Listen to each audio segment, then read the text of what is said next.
Hi guys, welcome back.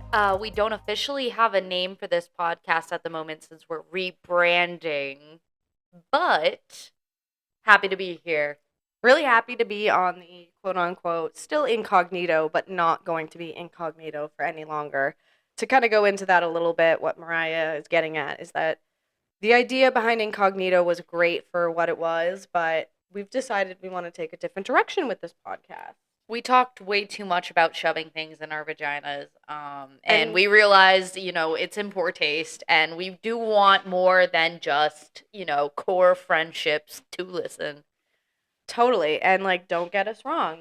We're still getting shit shoved up our vaginas all the time. We'll definitely make inappropriate comments, but I think where we're leaning towards now is more conspiracies, legends, theories, crimes, just stuff that we enjoy looking into, researching, and then talking about and, communicating between the two.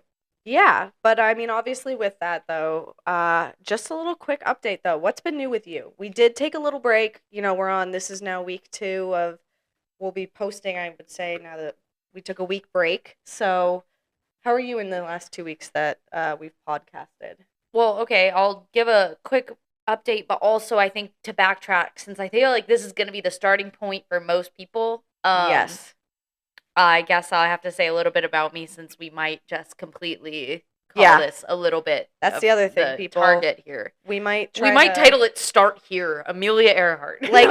Basically, all of our old content, it'll still be live for a bit, but I think over a course of time, it's going to be not as available as it used to be because, slowly I said, vanishing. Yeah, we're trying to Amelia Earhart. I was just about to say boom. Oh no, I'm sorry. So much respect. Amelia. And we will totally go into that. But we're trying to. So tell us about you. Who the fuck are you? Yeah. Who the fuck are you, bitch? And why the fuck you on this pod? I'm some random bitch from New England.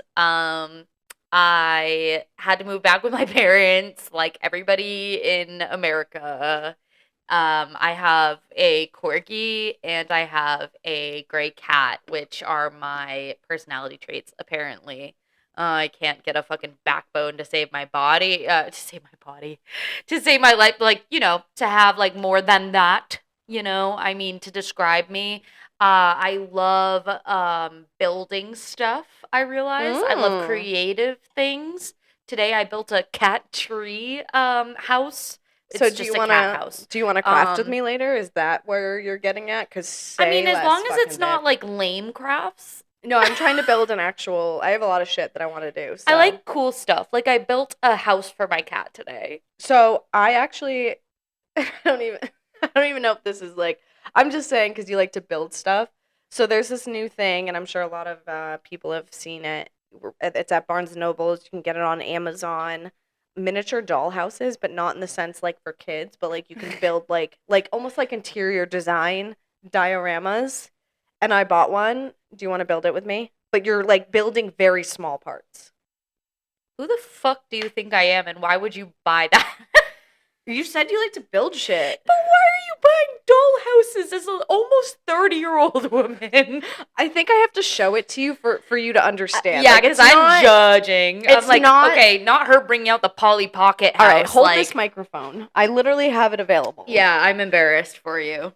All right, she's going in her fucking kitchen island. What are you whipping out, fucking Dr. Seuss? Okay, this looks shady. DIY. I'm gonna get murdered. So I'm building this. Can I ask you why? And look, I've got my little... Okay, but why? Because it's cool, it's so fun. But, what do you do with it? But it's not like a kid's toy. Kids can't play with it. Why not? It looks like something I'd play with when I was a kid. Look at those tiny pieces. You're going to give a 3-year-old those? It literally says 8? Recommended age 14 plus. 14. I don't know. It's a new thing. You know what? I am happy for you, Megan. At least you're not building friendship bracelets. I'm not judging you. She's like, you know what? I don't want to play with you anymore. Sorry for those I'm who sorry couldn't for hear. all that judgment I just gave. I do not mean to be so fucking judgy at the start of the podcast. I already got one man's in my life who's judgy enough. I don't need a friend.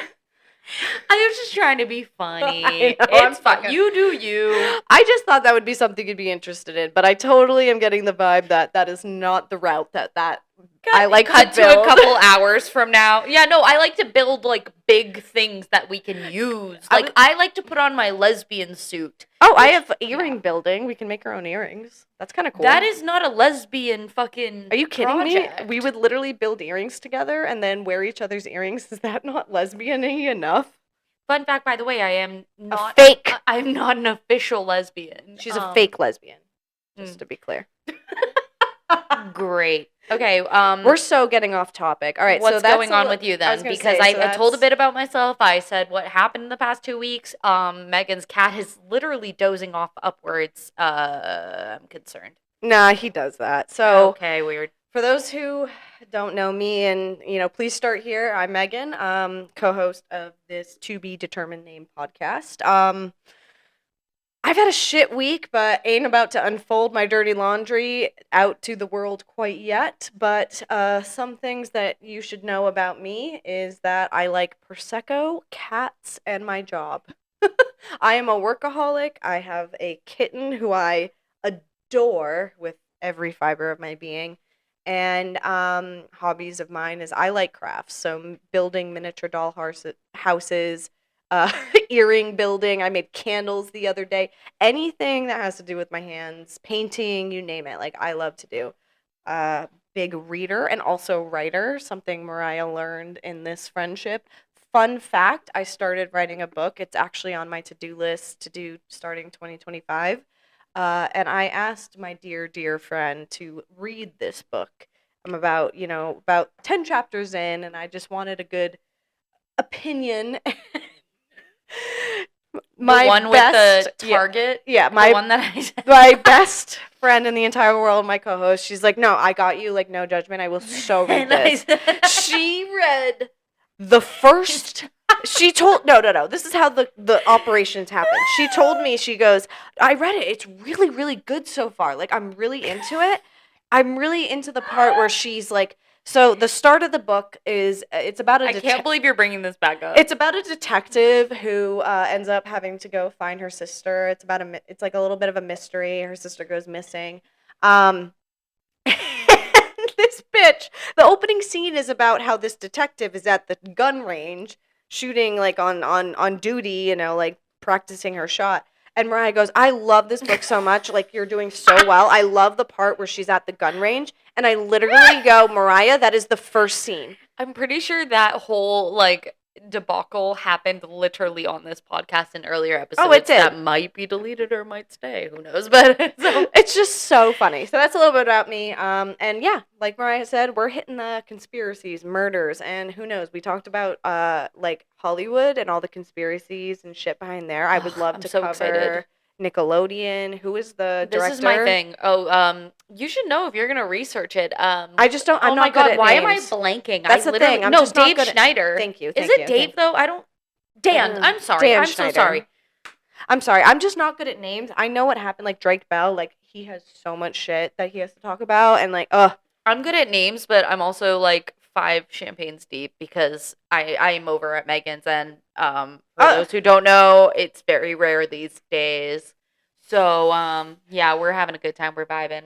Yeah, just to give us new listeners, some insight. So Mariah and I are best friends, and I just approached her one day, and I was like, let's start a podcast. And when we started the podcast, we just didn't know what it was about, and it kind of just turned into personal stories, us shoving shit into our vaginas, and a lot of drinking, which drinking always will still be part of the pod. We still love to get a little loose while we talk to you guys. Don't get us wrong there. But fun fact, I only drink Prosecco, and Mariah, being the courteous and supportive drinking friend that I have, will drink Prosecco with me. Yes. But when she drinks Prosecco, she just knows that it's a little cray-cray night because she doesn't typically drink Prosecco. I'll tell you what, though. This Prosecco could use some fucking Pink Whitney. The girlies who get it. Like, it's a thing, guys. Try it. So good. It's a thing. We discovered it. It's dangerous, though. It fucks you up. Because Prosecco's like what? Are you like 8+% content? God. I don't know. You would know. I should know. I have the bottle in the fridge, which we'll be drinking probably before we leave here to get dinner. Oh God. Yeah, but so I think that this particular episode it's in the title, I'm sure, and also I mentioned it earlier. I decided for the first like deep dive, like we did Mariana Trench last week, and that was when we kind of like were figuring out where we wanted to go. Yep. But I And I had decided done no research when we Sure. did that episode. Like you didn't know. You didn't even know I was You- gonna bring this exactly. idea up. You just decided this is the new podcast and we're doing it, which I'm so on board. I'm not. And I was like, I'm cornering you on the podcast. To Yeah, do this. and I'm not saying that because I'm like I was not prepared, but for this particular episode, what we're about to bring you guys, we're both prepared to have this conversation. And I'm super excited. The thing is like I literally just threw out this idea on the last podcast. Like I said, oh, we could do like Amelia Earhart, and I thought before I started deep diving, I had no fucking interest really, but I was curious, okay, what's she all about? Like, am I going to be interested in this topic? Let me just do some digging. That's a really good point because honestly, why did we choose this topic? Personally for me, when I was in 3rd grade, our first history project, quote unquote, when you're a kid, we had to pick a historical figure and dress up as them and come into school, like in 3rd grade. And I didn't pick Amelia Earhart. I was between her and the other famous male pilot, and I apologize, I am blanking on his name, but the first just pilot ever, which unfortunately, of course, it was fucking a man who did the same flight as Amelia, but because he was a man, he did it. And fun fact, his kid was kidnapped in the middle of the night. Wait, what? Yeah, so that's another Lionel or whatever his name is? Yeah, I think it's Lionel. Yeah, him and his wife, they had a kid and they put it to bed. I think it was a little boy, put him to bed. It was an infant, and in the middle of the night, kid just disappeared. No. There's actually a funny Family Guy dig on it where the kid What? actually was flushed down the toilet, and so they were like, all right, we pretend that it was it was Damn. taken. So And that's so not true, but anyway. She's like, by the way, so that's funny enough. You said 3rd grade. 3rd grade was when I Okay. first learned about her because I think somebody else dressed up as her and I dressed up as the male pilot who did the same thing. So somebody who is deeply invested in the case and somebody I looked up to like a lot in this research, his name is Chris Williamson. I just double checked that I wasn't getting the last name wrong. Is this a public figure or? So he has 2 podcasts. He has one called Chasing Earhart and he has another one called Vanished with a co-host. I think her name is Jennifer. Sorry if that's wrong.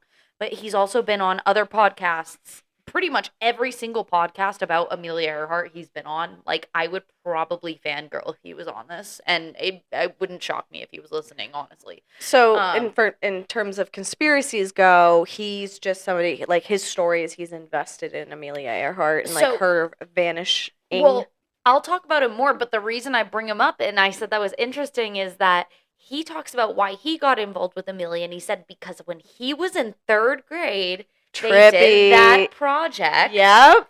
And he said that they had all these famous figures on the wall you could pick to do research from, and the only one that wasn't picked was Amelia, and something about her picture really drew him to her, and he ended up doing it, and he's literally been researching her forever. That's so cool. Yeah. Neil Armstrong, the first astronaut, It's really cool. He was a choice. My best friend in 3rd grade, and I have a weirdly good long-term memory, but I just remember him. He came in as an astronaut. I was the flight guy.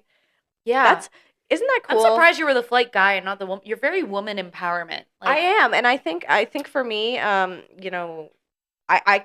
can't speak to why I made the choice when I did because it was so long ago, but I do remember coming across her, and I do wish that I made the other choice, but I think if I'm being honest, maybe that plays a role into our grade system when we were younger. I mean, granted, you and I went to grade school, 3rd grade is grade school in the early 2000s. Maybe women empowerment and kind of almost encouraging students to choose important female figures. Mm-hmm. For example, I don't think there was any the Rosa Parks. Rosa Parks. Sorry, I I was literally going to call her Damn. Amelia Parks, and I was combining the two names, so apologies there. Double homicide. There was no Camilla Harris's, which, by the way, did you watch that debate yet? We have to have a podcast about the political Oh my agenda god, going on. I just watched the one part that made me giggle when Trump said something about he said C-spot run. I giggled. I cackled. It was great. I was like, wow, okay. Along with conspiracies C-spot and run. murder, I hope, because we're very close to the election, which seriously, people, young, old, in between, not born yet, I don't fucking care. Seriously, guys, go vote. Like, this is where I say I don't vote. But like, it's I'm gonna change Mariah Megan's tonight. gonna literally kill I'm me. gonna fucking kill her. She's gonna vote this year. I just don't want to like get selected for jury. You know what? We're part of like, society. She's like, I'm cutting this out because you're gonna be the most hated person in Boston. All right, so we're not in Boston. It was a quote to the Sweet Life. But anyway, regardless, whether Mariah decides to vote or not, all of you do not follow in her footsteps and seriously vote the way that is better, because shit's scary now, and let's be smart. Let's be better. That's all I gotta say. Boo, Mariah, you suck. All right, I did it before anybody else. Okay, anyway. Don't be a Trump, bro. Don't be a Trump. Fucking vote. So anyway, Amelia, about me being a fucking let's hit that Amelia shit now. Okay, so I need to correct you, Meg. So the guy that you dressed up in, which is quite hilarious to picture, you dressed up as like a fucking middle-aged man. I'm gonna have to find a picture. I picture you with like a long gray beard and like a top hat. My mom came to school with me that day. No, my mom came to school with me that day, so I know that there are probably photos somewhere in a book, and I will find it, and it will be posted. Maybe not anytime soon, but I'll find it. So, correct. He was the first person. This person I'm sure you dressed up as. Right.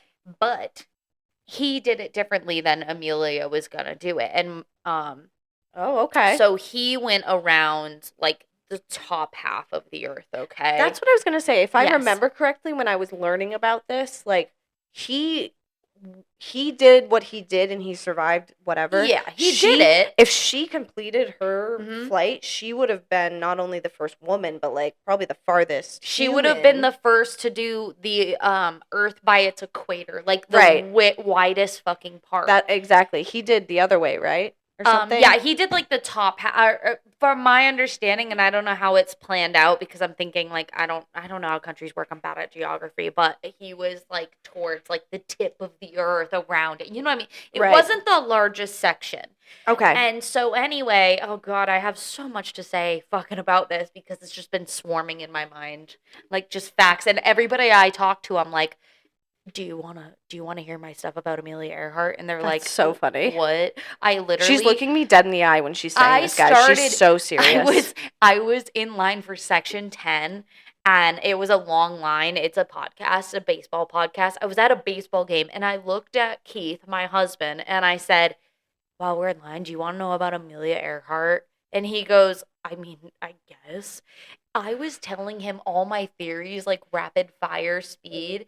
And then after a while of me talking, like it got quiet, and the girl in front of me turned around and she goes, I'm not going to lie. I was like listening, and I was like, no fucking shit. I love that. I love how Keith, and just for context, she's like, I was eating it up. I said, oh, nice. So just for context for you new listeners, just to explain some relationship dynamics here. Keith was Megan's best friend growing up.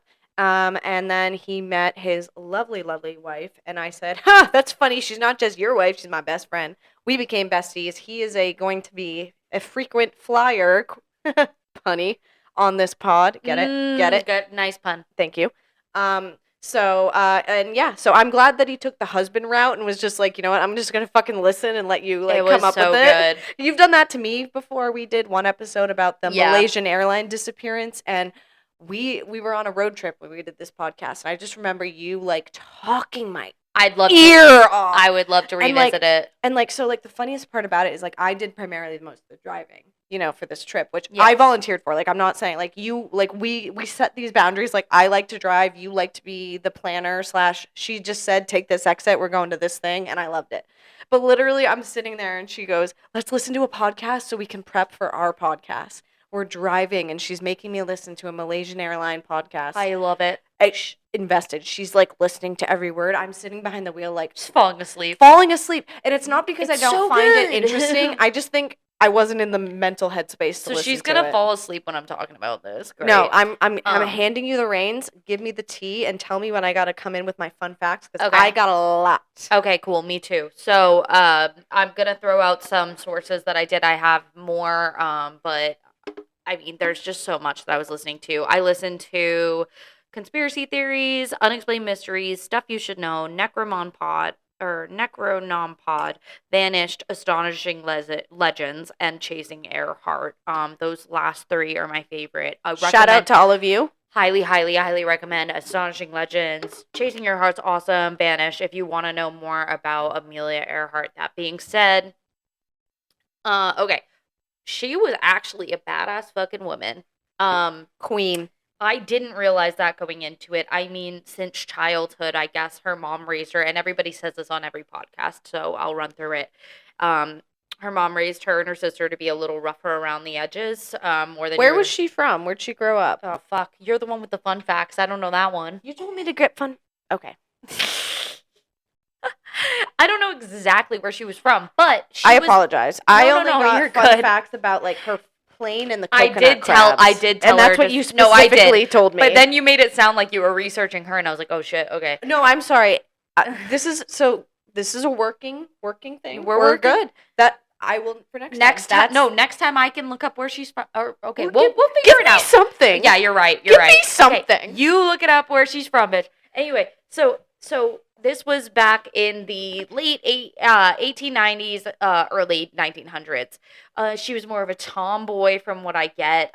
What they say a lot is she was always covered in scrapes and bruises. I remember off the top of my head, I'm not looking at my notes, something about her and her sister, like, taking off this, like, ramp type thing and, like, falling and getting pretty hurt, but her just getting back up and being like, that rush was awesome. Like, I loved that feeling. Something similar to that. Anyway. So, I'm just looking it up now on the phone. She's from Atchison, Kansas. That sounds familiar. To parents Amiv Otis and Edwin Seton Earhart. Her sister Muriel is born 2 years later. Great. So she is the oldest sibling. Yes. Amelia lived primarily with her maternal grandparents, though, during her school years and spent summers with her parents in that's Kansas interesting. City. What I gathered was it was her mom was a big part, but wow, okay. Well, Yeah, it sounds I like, believe you. So, I mean, maybe it sounds like female roles in her life were very prevalent. So she had her grandparents, so her grandmother, and then her parents during the summer. I'm sure it looks like a lot of that had to do with the fact that where she went to school, that's why she was with her grandparents. Cool. So, location-wise. Again, this is just like first looking up on Google.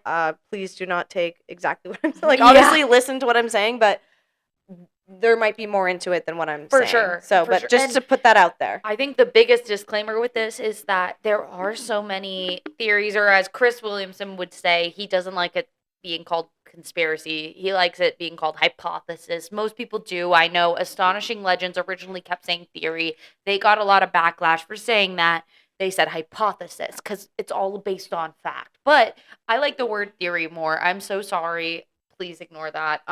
If it's really that much bother, I will try to say hypothesis. I will say I do agree. I kind of like hypothesis better because it's almost like saying, like, I think this is correct, but I have to test the theory before it happens. Whereas you're taking the next step where you're saying, I'm testing it. This theory I want to test. Where I don't know. Anyway, I like it. I'm rolling with it, guys. We were a little wine drunk, so we hope you enjoy this. Amelia Earhart.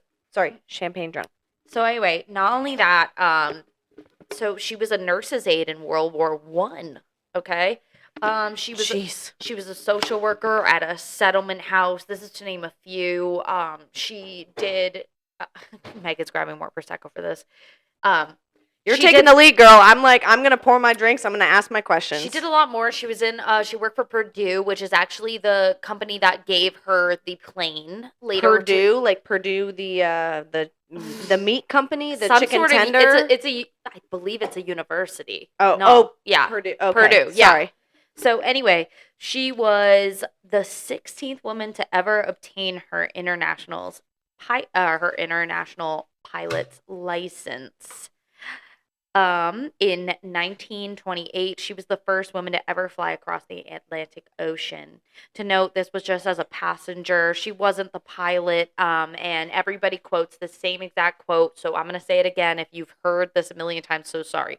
She felt like a sack of potatoes. She was like, why am I, like, I don't feel like I should get any credit when I just sat in the passenger seat. You know what I mean? But Isn't that so sad? good for her, though. But like, it's sad because like as women, we fucking don't get the recognition that we deserve. But yet here we have is such a role model, an example of a woman who literally was trying to make strides in history, and even she, with the logical sense, wasn't fucking Yeah. selfish enough to fucking take that Just credit. take it. Where she could have, because if any fucking man did it, we all know that.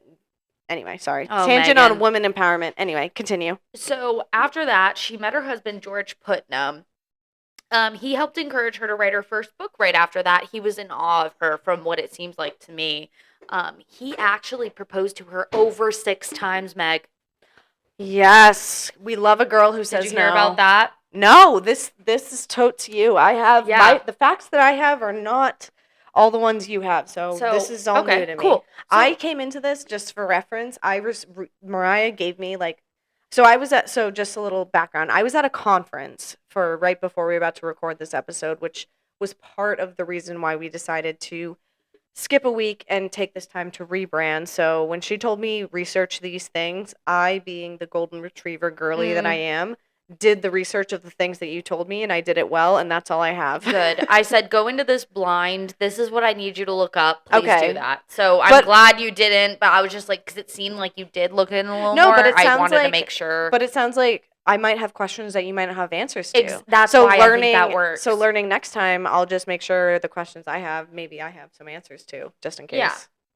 Okay, so proposed to her that many times. She finally accepts. She says, this is, just so you know, I'm accepting, but we're mutuals. Like, we are equal. Amen. I am nobody's bitch, basically. Like, she was like, we're just in it to support each other. I'm not in it to be like someone's housewife. And that's the vibe I got. And that's where we can throw in the sexual jokes of she was just in it for the dick, but she was building her own empire. Basically. However, he was the meat case. He was the piece of meat that she needed at the end of the night. Family did say that behind closed doors, though, they were actually a very loving couple. So I think it's funny that in the press she's like, is funny. I don't need no fucking man. And then she's like, oh, honey. Low key, off topic, that's my goal. Like, Isn't that cute? I'm going to be the last of my last name when I get married, because I only had a sister. And even my stepsisters are all girls. So Damn. I want to keep my last name because I don't want no man fucking taking over my fucking empire. No, for sure. So, let's see. She was the first to accomplish many things in her flight career. I mean, so much so that, like, I would take so fucking long to explain them. I mean, like, she, you know, was, like, the first woman to do, I'm not even going to speak on it because I didn't make the note, so I don't want to accidentally mistake what it was, but there was so many that she did that she was the first for, like, probably woman, you know, but like pilot wise or like pilot wise. Okay, absolutely. So like during her air travel or whatever the fuck that's called. I don't know, but I know that a lot of podcasters were commenting that she didn't seem like the best flight, like pilot.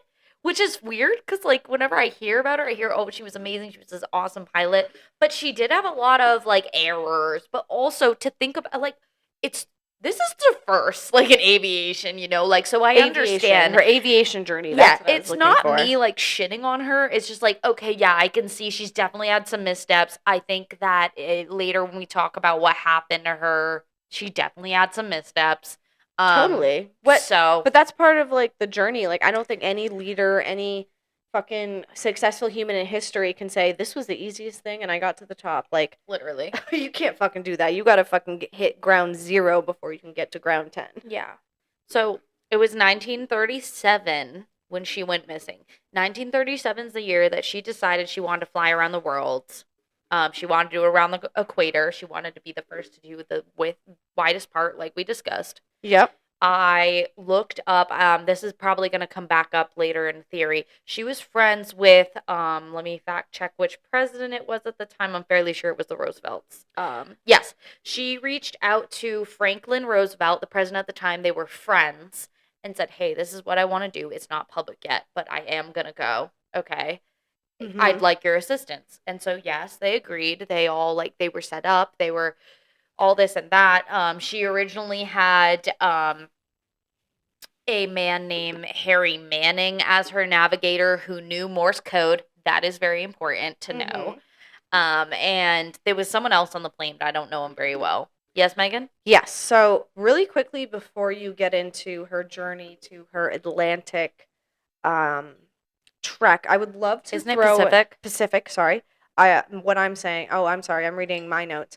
Can I just give a little insight into her lead up here on the Yeah. facts that I found? Yeah. So, just to start, the manufacturer that she primarily worked with was Lockheed Aircraft Company. Yeah. And she had an NR7952, a high-speed cabin monoplane with a cantilever wings. Prior to her journey, correct? Correct. I was going to say. And streamlined design. On May 20th to 2020, May 20th to 21st, apologies. In 1932, you had spoke a little bit about this, so that's why I wanted to bring this up. A few years prior, she flew this plane that I just mentioned across the Atlantic Ocean, becoming the first woman to fly and only the second person to solo the Atlantic. So that brings us back to, I think, and this did you fact check that? Is that correct? Yes, these are the notes that I got off of the internet. Okay. Do you have sources? Oh, fuck. I thought that I wrote them down. I might not have. I have it literally on we'll my put it in the laptop. show notes, which for those who don't know, I found out that show notes means literally the description of this episode. So yes. So, if Megan finds it. If she doesn't, Google it. No, I do have it. It's on my work computer. I have all the sources that I used. We'll just throw it in the... I made a Word doc with all the notes and then printed it. So, anyway. So, with that being said, they were highly prized as racing and record-setting aircraft. Anyway, so she set 2 of her many aviation records in this bright red Lockheed 5B Vega, the plane that I've been mentioning. In 1932 as well, she flew it alone, like I said, at the Atlantic Ocean, then flew it nonstop across the United States, both first for a woman. So the Atlantic Ocean and flying across the U.S., California to... That sounds right. Was first. Introduced in 1997, the Vega was the first produced of the designer of the Jack Northrop and Alan Longhead's Lockheed Aircraft Company. So just breaking down a little bit about the plane she used. They were sturdy, roomy, streamlined, and fast. The innovation of the Vega became favored by most pilots seeking to set the speed and distance records. So this plane was going to be known as the one for these accomplishments, essentially. So, again, a word that I'm having a hard time pronouncing. It sported the cantilever internally braced, one-piece spruce wing, and a spruce veneer These are Man, words. I love veneers. Veneer monoque fuselage, a molded shell without internal bracing. Meg, what the fuck did you just say to me? I'm telling you. You insulted me in Spanish.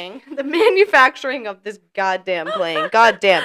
Anyway, so these big words basically... Big word mean. So it's even a NASA...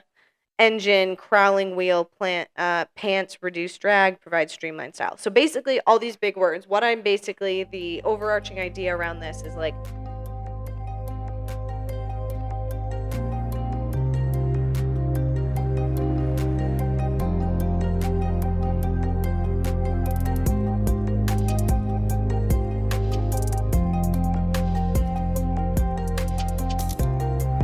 These advancements in engineering was a big part in her plane choice because there was advancements in how the planes were built, which led to her choice in picking the plane that she took her journey on. So she bought this 5B Vega in 1930 and called it her Little Red Bus. How cute. Cute. We love it. After a nose-over accident later that year. See?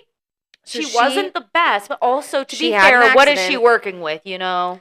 So the fuselage, which, you know, you were saying the Spanish word you don't understand, was replaced and strengthened to carry extra fuel tanks. So at this point in 1930, 1932... You're talking about the one she got for her journey, right? The one that Right. was built. So, but at this point, she's been taking flights with this particular company, Purdue.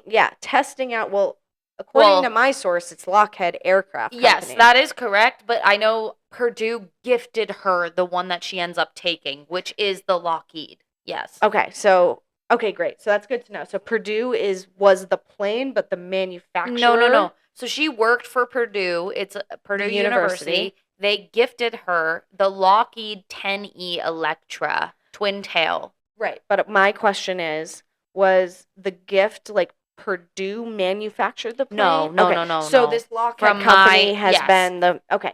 From what I understand, that's what I gather, is that they gave it to her.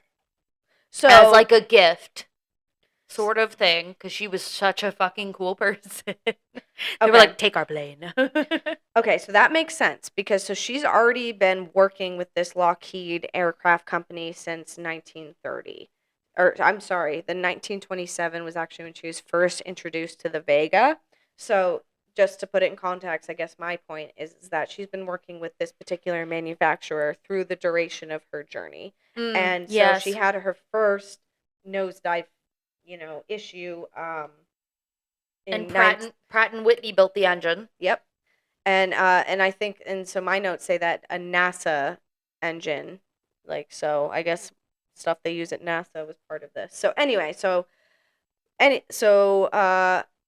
just to specify, it was August 24th and 25th where she made that solo nonstop flight as the first woman across the United States from Los Angeles to actually Newark, New Jersey. And it covered a whole distance of 2,447 miles and lasted about 19 hours.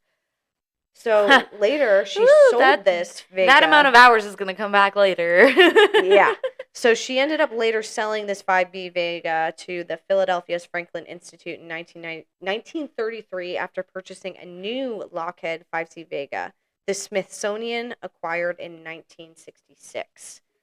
All right, so that's a little bit of past about her aviation, the types of planes that she's flown. So I'm just going to kind of set you into her first around-the-world trip plane. Okay, cool. The first around-the-world flight, the airplane that Amelia Earhart chose was the Lockheed Electra 10E, as... I spoiled. Mariah, so... spoiled. No spoils though. I'm glad. I just got so excited.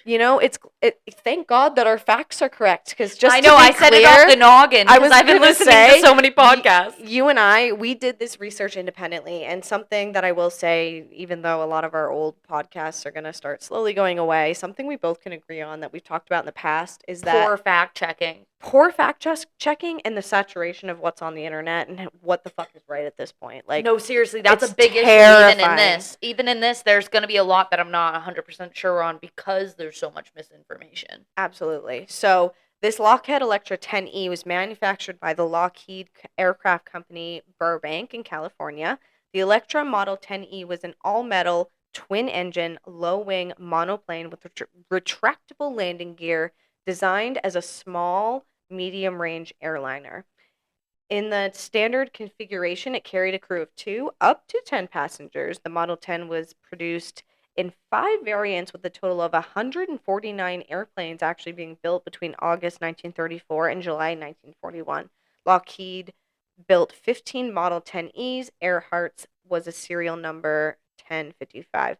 So, and one thing to add in there that's going to come back later, the only missing Lockheed 10E Electra is hers out of those 15. And, unless there's some that are unofficially reported, which people have mentioned could be a possibility.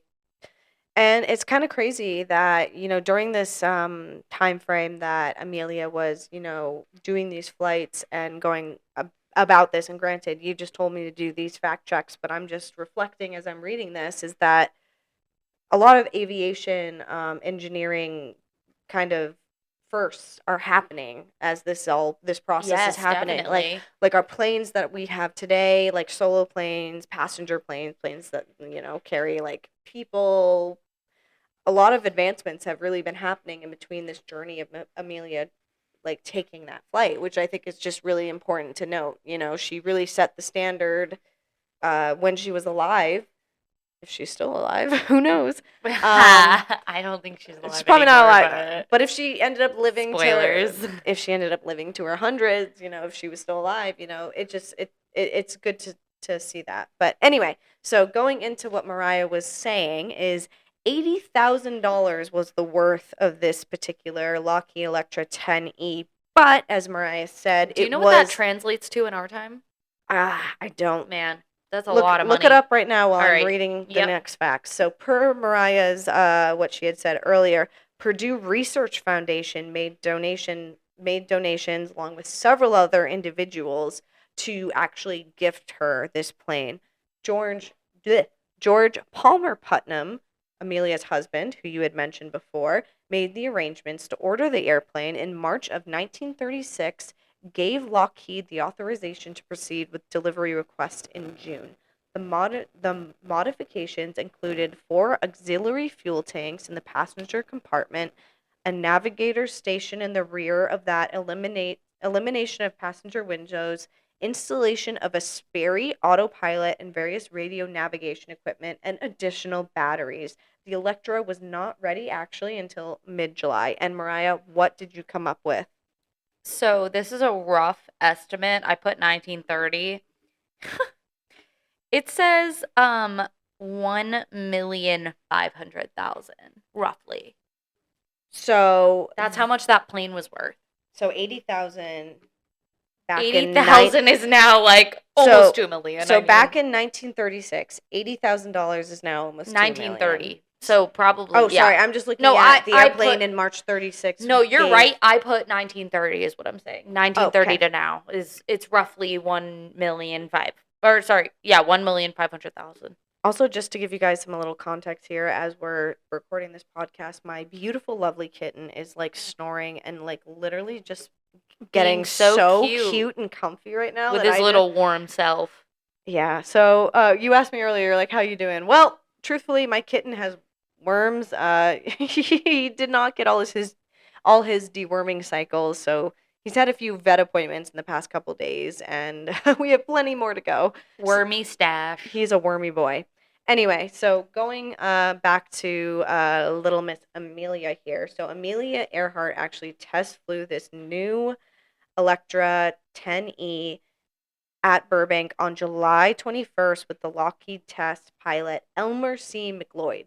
She accepted the Electra on her 39th birthday on July 24th, 1936. Mm-hmm. My birthday is July 29th, so girly, so glad that we are She's Leos like, not to together. Take the attention away from you, Earhart, but I'm taking the attention away from you.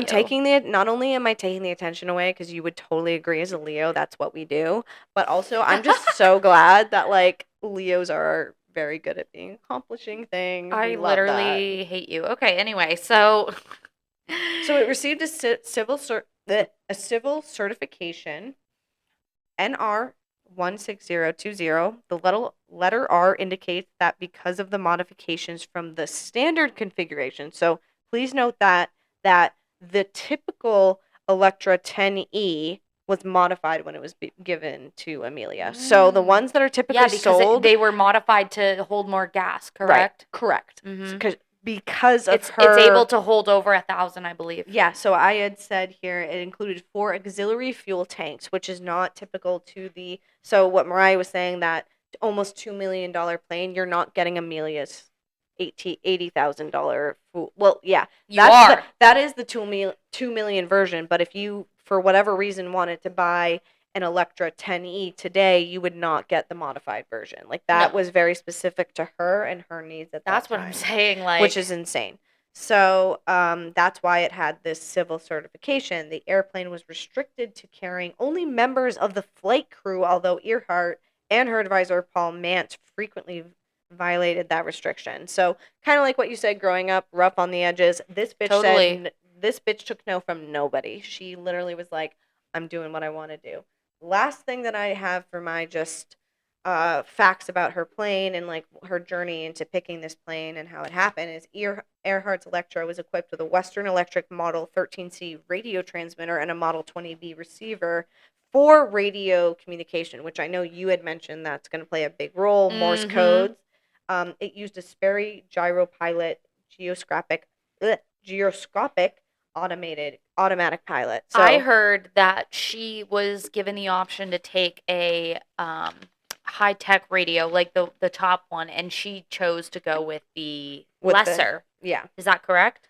From what you saw? So this by fact is the one she ended up choosing. Do you think that that's the top of the line from what you saw? Because that's important. I need to know.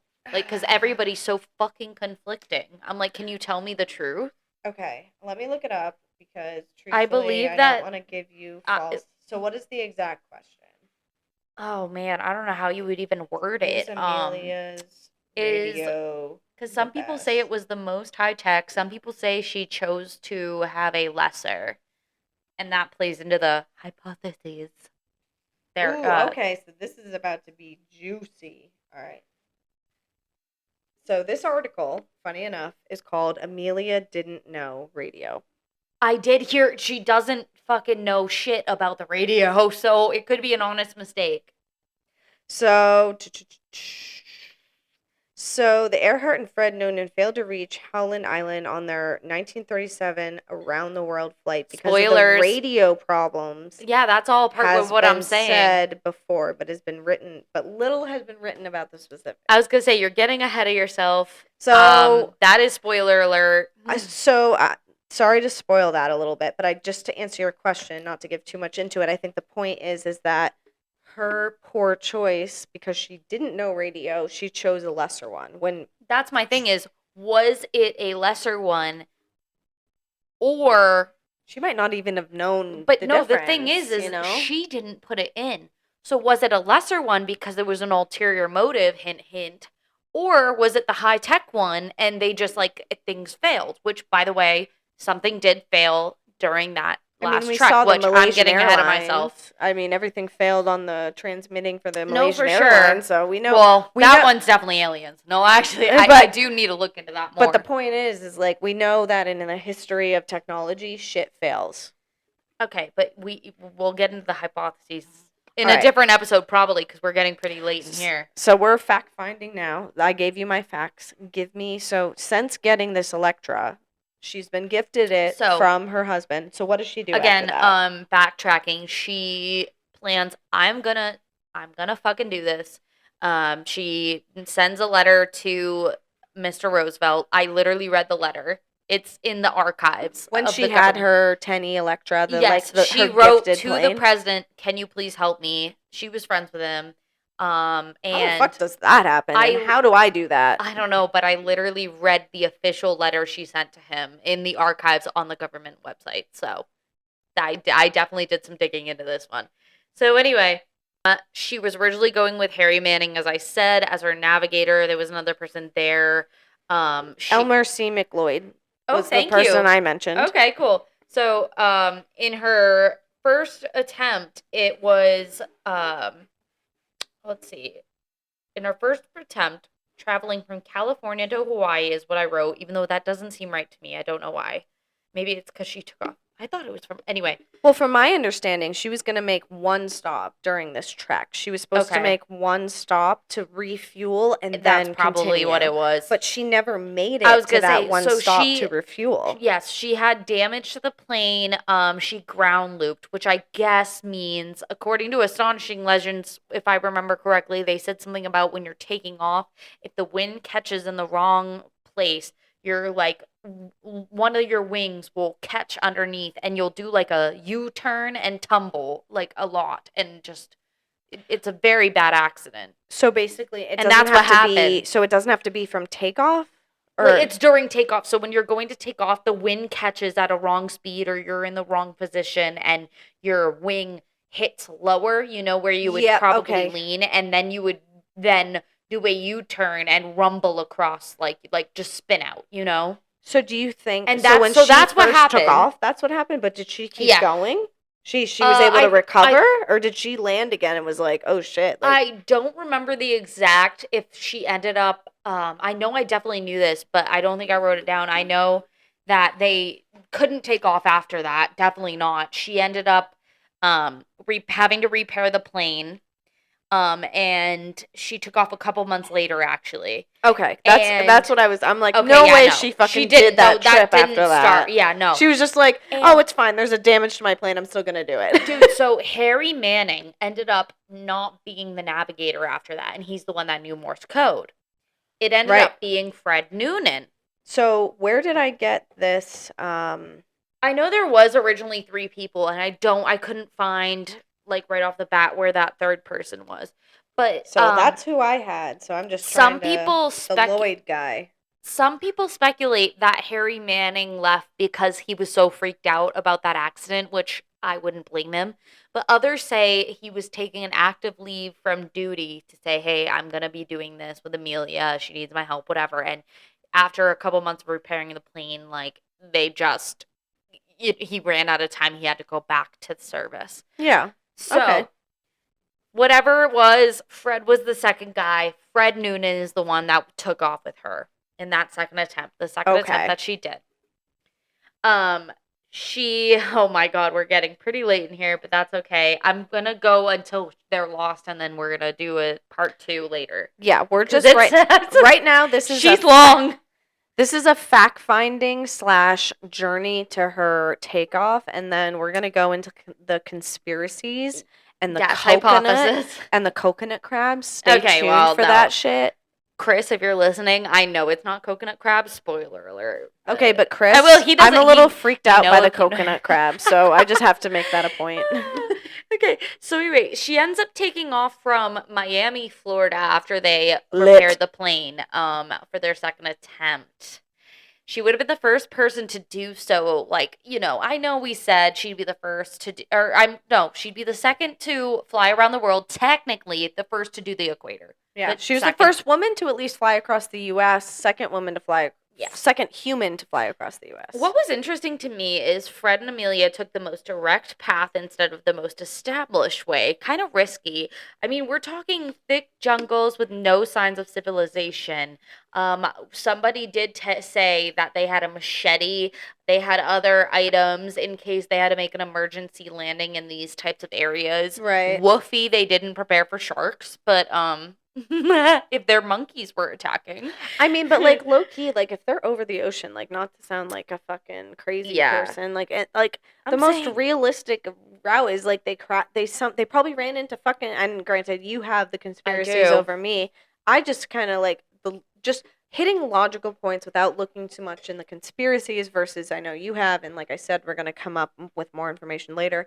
I'm thinking they hit a storm, crashed, and they just, if they didn't die in the initial crash, they just drowned. Well, okay, you know what I mean. We'll get here. So, oh man, okay. So, to me, they should have taken the most established path to me, but honestly, it really didn't. It didn't matter. Was it approved? Like, was it? Yes. Yeah. No. And it's dangerous, but they did. They did okay with all those areas. Things went well for a while. They had been through monsoons, heavy fog conditions. There's one time that multiple people bring back to in later, like when discussing theories, where they were in a heavy fog condition. They couldn't see, whatever it was, storm, fog, I don't know. But Fred told Earhart, he said, turn 30 degrees south. And Amelia believed she should go north instead of south. So she ended up doing what she wanted to do. She went north. And then when they emerged, they realized that Fred was right all along.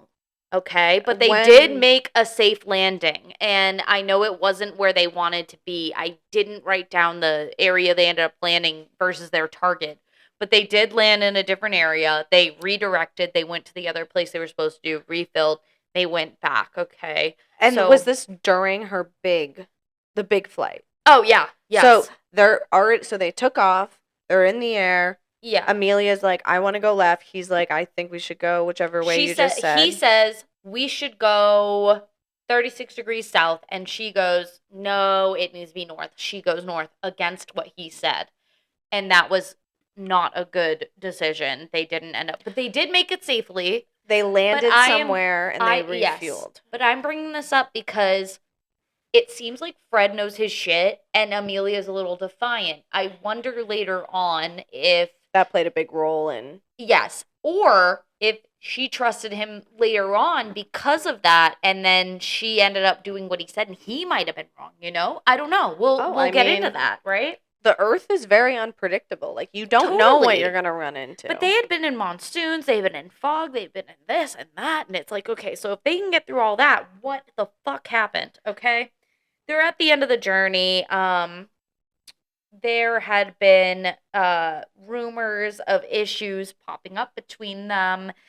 We don't know a lot about them. There's speculation of Fred's drinking. I know that came up a lot. I know, I doubt he was drinking on flight, but I know he was a heavy drinker because everybody brings it up. And I don't think that's a big deal. Like, I mean, look at us. I mean, whatever. Or, like, I'm not going to drink a fucking bottle of champagne when navigating a fucking plane. What does it matter? I know. There's a time and there's a place. What I do in my free time. There's a time Why people bring this up is crazy to me, but okay. So can I just, like, ask? I just want to kind of understand this. So during this time when they're having, she says north, he says south, they're communicating the radio. Like, people outside of the plane know what's happening. No one knows about this. This was talked about later, like during one of their, because this was not when they went missing. So, okay. So later on, like, they have, like, interviews from what I gather and stuff, and wait, they have interviews from, like, her? She had interviews? Like, not video. I've been trying to look up videos. There's, like, one video, but, like, radio from interviews? what I, like, yeah, like, it's not video, but, like, written news articles, etc. That's what I'm thinking. So when they filled up, when they landed, right? Like, they decided this is a national thing. This is a worldwide thing that people know about. So, like, everybody wants to ask about the journey and what's this and cool. That, so I just want to make sure that I'm understanding. So from their first stop, so sorry if you can hear that, guys. My laundry machine is going off. So when they take that first stop after they realize they fucked up. It's not the first stop, I don't think. But a stop. Stop, that's when they connect with the newspapers. Everyone's hearing everything. I would assume they make that stop. They're not where they're supposed to be. They talk with the people there. They get redirected. They go to the correct spot, and then everybody knows. Got it. All right. On it. Next. So after they leave that redirected spot, then what happens? So the frustrating part is they were so close. And this is also why I feel like people spectate on what fucking happened. Because they were, and this is what's nailed in my head. They were to take off from Lake Papua New Guinea, go to Howland Island, and then from Howland Island, go to Hawaii. They would have been done. They would have been done. Okay. Also, my question is, do you have to, like, call these different countries and be like, hey, I'm making, like, a worldwide trip. Let me land at your airport. I don't know how they even did that, because, like, how can you even call back in the day, right? Right. Like, was that even a thing? Up? When did phones come into the play? I don't know. And, like, honestly, low-key, maybe that's part of this conspiracy. Maybe they landed in a country they shouldn't have, and that's what I'm thinking about. Like, do you know one of the theories? I don't. The Japan theory? I don't. Okay, well, there you go. There's one of exactly what you're saying is one of the fucking... Japan's supposed to be the nice country. Everybody likes Japan. Well, it's not technically Japan. Wait. In World War II, we didn't like them. Megan, you have no idea how close you are to one of the fucking hypotheses. Like, you are... I'm being logical. I'm just, like, saying, right before World War II, Megan. That's what I'm saying. That's what I'm saying. Because, like, okay, so so as we remember from history... Wow, you, like, almost hit that on the fucking head. I like history. You're so close. I like history. You're edging me. Like, I like history, so I guess I probably should have told you that through that friendship. What you should do is, like, save this for the history, but we're going to be so good at this. I was going to say, I was going to say, we got the Allies, we got United States, we got England, France, Spain, we got those people. The Axis, they were Germany, Japan, and Italy. And Russia? No, wow, you're smart. I just look up theories. So, anyway. Anyway, continue. What bothers me is they were literally one stop away. It was Howland Island. Howland Island, Where is however, that located? it's in the middle of the Pacific Ocean. It's so small, very small. However, because it's small, they had U.S. Navy like positioned in spaces, between their. They had this ship, the U.S. Navy ship called the Itasca, that was supposed to communicate with Earhart and Noonan on their trip to direct them. Hey, this is where we should be. Okay. Also, the kitten is up, so apologies for what comes next. Yeah. So they take off from Lae, Papua New Guinea to go towards Howland Island. Like I said, awaiting them was the Itasca, run by the U.S. Coast Guard. They were there to help navigate the island. During that flight, it took a while, but eventually the Itasca could start to hear their radio coming in, and they could hear Amelia talk. First, it started being fuzzy, and then they could start hearing throughout the hours. They start writing down, the information, what Amelia's saying. They try communicating with her, and for some reason, they can tell, like, she's not getting what they're saying at all. And that comes into play that she doesn't understand radio. She doesn't understand. Well, she's just not getting it. She's not hearing it. Her or oh, she's not hearing. I'm sorry. I thought you meant like she's not understanding what they were saying. She's not hearing it. Like she says, "Please take bearing on me." Which, if you want to look into like more, not right now, but when we do the theories, if you want to look more into radio, that would be very helpful because I don't know much about it. Not now because we're not going to get into the theories. But no, I know. But I need to grab a pen for next steps. So she says on the radio, please take bearing on us. Like she's trying to locate them. She's having a hard time directionally, obviously. She's reporting in a sense that there's like these clouds of some sort, like, but she can't really, she's having a hard time. There's like some sort of storm. And as the time goes on, the people in the Itasca can start to hear her more clearly. So much so, and every single fucking person mentions this, the main person that was the contact literally left the ship and walked outside and looked up expecting to see her, and she was not there. One of her last words, and I did write it down, so when she was taking off, it was not only reported but on video that she actually damaged during takeoff. She had a rough takeoff. There was heavy fuel tanks on the load. This was going to be the longest leg of her journey. And this isn't, you're not saying from her initial takeoff. You're saying this is from Papua New Guinea. From Papua New Guinea to Howland Island. She went to take off. This was the longest stretch of, it was supposed to be about 18 hours, I think, without any headwinds or like issues.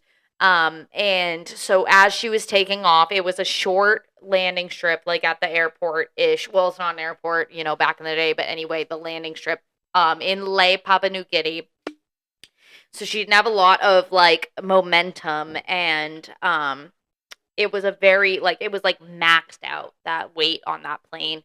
Oh, and yeah, because it was modified to the shit. They had 4 extra fuel tanks. They had so many fuel tanks. And as she was taking off, it's on video, she damaged the receptor of antenna of that plane. So what is the receptor? Is that part of the radio transmission?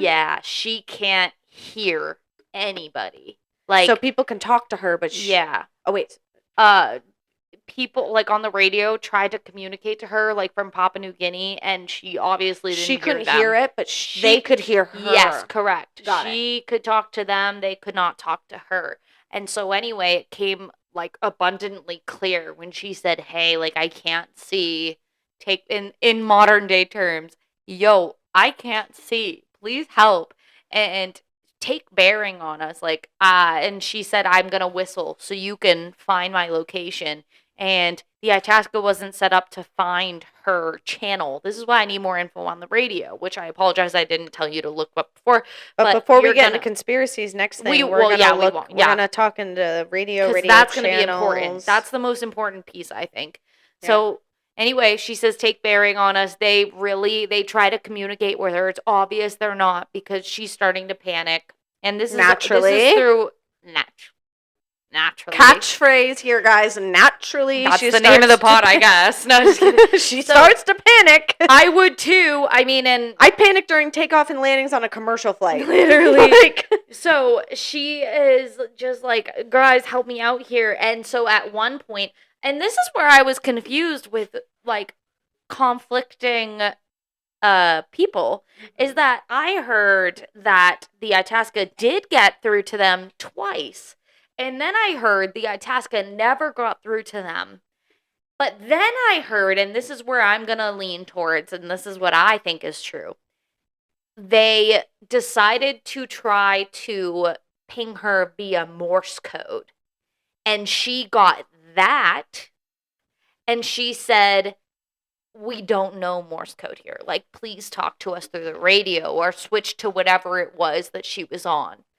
I'm writing this down literally as we're talking about it. Like, I need to know at this point, what is the process of emergency broadcast when you're in situations, not even just for like her on the planes, like obviously everyday pilots, like what is air traffic controllers nowadays. Right, exactly. Like obviously back in 1930s, 1940s during this triumphant trek, like it wasn't as no. What is the word? Black Easy, and white. Black and white as it is today. And God knows technology is not black and white today. However, what is the emergency process there? So, like, if you can't communicate with your pilot via radio, shouldn't it almost be required of the passenger pilot here, the navigator, passenger princess, as we like Fred to put the it, passenger princess? Like he should know Morse codes, or if Morse doesn't work, what remember else is earlier when I the said original pilot, the original guy, he was it. meant to know Morse code. If Fred fucking knew Morse, I'm not blaming if Fred, but Fred came, I they would have like survived. I'm blaming Fred. What the fuck? Poor Fred. I'm so sorry. No, literally, it is not their fault. But that even beyond that though, like I'm just thinking, Morse what code shit? work, that is so shitty. Not only that, but just fucking accidentally fucking breaking your antenna. But like beyond like radio and and Morse code, like we need a third option. But this here. gets worse. This gets and Morse code is the most basic one. Dude, and God, I don't know. This is where it's weird for me. Okay, so anyway, they're circling the sky for a while. It's been hours. They're running low on fuel. They apparently can't see anything. One of the last things that she says is, "We must be on you, but cannot see you. Gas is running low. Been able to reach you by radio. We are flying at 1,000 feet." Roughly about an hour after the last radio was heard, a search started Amelia. I'm sorry. A search started Amelia. Let me repeat. Roughly an hour after the last radio was heard, a search party started immediately, and Amelia Earhart and her navigator, Fred Noonan, were never seen again. Bum, bum, bum. That hurt my ears. 1,000 feet is very low. I have so much to say. All of this is going to get into conspiracies, though, so I really can't talk much on this. The official report, I will say, is that most people, or at least the government officials, believe in the crash and sink theory. She was low on fuel, she crashed, and yada yada. But what I will say is, to leave you off with for this piece, because we do have to wrap up, is that Howland Island, the Itasca, when they were hearing her struggle, they put out big black smoke signals that she would have easily seen. Not only that, but it was a clear day at Howland Island. So what was she seeing that she could not see them? She would have seen them. And that's where Mariah's like, aliens. No. Just kidding. But especially at 1,000 feet. Like, yeah, that's... And I was gonna say, was some clouds, but it wasn't like that. I recently was on a plane for a work trip heading to Minnesota, and I was on the JetBlue flight, and you know Megan's how they like, have... I saw Amelia in the sky. I literally saw her. She's still flying, girl. It's a skeleton. I'm just kidding. You're canceled. Again, respectfully, this is meant to be like we're trying to tell history. Respectfully, she was a skeleton. You're an asshole. No, but like I was just trying to put into perspective. I was on this flight, like, you know, fucking flying economy, and I think we were at least 2,000 feet in the air. Like, we were much higher up. And, like, when you look out on a commercial flight and you look out towards the ground, if you have the ability to look out your window, if you're in the window seat or even the middle seat, the ground looks like you couldn't see, like, a spotlight. Like you could see maybe a few here and there, but, like, you're high ass up. So That's at like 36,000 that's what I'm feet, saying. Megan. Like, we're at 2,000 plus feet. So, like, When you're at 1,000 feet, that's right before landing, and you're literally like you look like it's like when you're landing. Exactly. And you can That's see my fucking point. everything. That's my point. So, like, I'm just, like, for myself, just having been on this flight recently, I'm like looking at the distances. Like, You're like she could have seen it. Like she- that is. I don't she was know. off course. She was That's a clearly great. off course. That's another thing I want to know is like, when you are at 1,000 feet, are you below the clouds? That was something I want to know because if she's in the, I know there was a couple clouds coming from a different direction, but like I just don't fucking see her being near Howland Island. Clouds? Question mark. Clouds? Question mark. God. Well, hey guys, we're really sorry to go on a tangent here. We're probably so talking your ear off. With that, unfortunately, since we didn't get to the theories, I'm gonna have to live in Amelia Earhart land for another 2 weeks unless we can get another episode pumped out, which hopefully we do, and then we'll just. Who knows? We might feel inspiration when we get back. We just finished bottle. Well, that's gonna be a little. That's gonna get a hectic. So theory. We'll see. With that said, guys, feel bad for me because I'm about to go sit with dinner on this bitch, and I'm gonna hear so many Amelia Earhart theories. Just kidding. Love you so much. We really hope you enjoyed the facts and lead into her her takeoff here. Again, just to clarify, we are not talking about the conspiracies, what had happened to her yet. That's in part 2. Part 2. Keep it real. Keep it freaky. Keep it naturally. Naturally, we hope you enjoyed. Love you, bitches. Bye.